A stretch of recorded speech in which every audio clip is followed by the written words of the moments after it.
안녕하십니까? 칸중국 코리아 진태산입니다. 러시아 타스통신에 따르면 지난 1월 31일 동준 중공 국방부 장관은 러시아 국방부 장관 세르게이 쇼이구와 영상통화를 진행했습니다. 통화에서 동준은 중공은 우크라이나 전쟁 문제에서 러시아를 지지하며 미국과 유럽의 압력과 관계없이 러시아와 계속 협력할 것이라고 말했습니다. 동준은 미국과 유럽이 계속해서 중국을 압박하고 심지어 중국과 유럽연합의 국방협력에도 영향을 미치고 있지만 중공은 우크라이나 문제에서 러시아를 지지한다고 말했습니다. 우리는 기존의 지원 정책을 변경하거나 포기하지 않을 것이며 서방 동맹국은 러시아와 중국의 협력을 방해해서는 안 되며 방해할 수도 없다고 덧붙였습니다.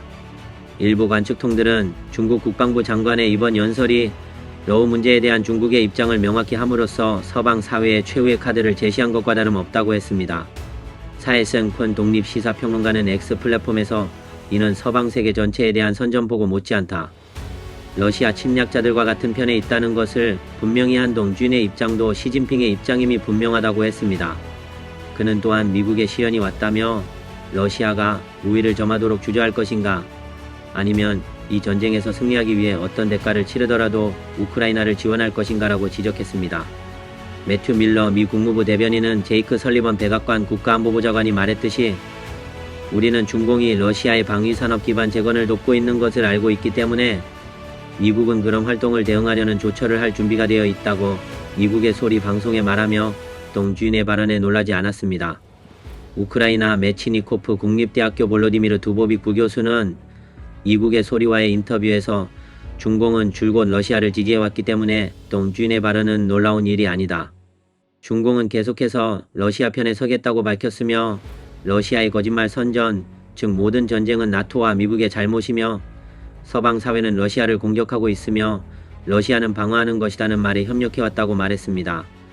2022년 2월 24일 러시아가 우크라이나를 침공한 이후 중공은 러시아의 침략전쟁을 비난하지 않아 국제사회에 큰 실망을 안겼습니다. 오히려 무역, 기술, 에너지, 군사 분야에서 중공과 러시아의 협력이 더욱 강화됐습니다. 현재 러시아 군수산업의 필수적인 고정밀 컴퓨터 수치 제어 장비 무역은 전부 중공 제조업체에 의존하는 것으로 알려졌습니다. 러우 전쟁 이후 서방의 전면적인 제재를 받은 러시아는 중공이 정치적, 경제적 고립을 타개하는 데 일조했으며 시진핑과 블라디미르 푸틴 러시아 대통령과의 관계도 더욱 가까워졌습니다. 두 사람은 시진핑이 지난해 재집권 이후 10월까지 42차례 만났습니다. 이번에 동준은 러시아에 대한 지지를 분명하게 표명하며 시진핑의 속내를 드러냈습니다.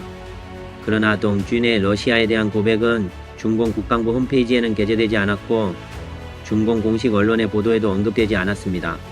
이번 영상은 여기까지입니다. 시청해주셔서 감사합니다.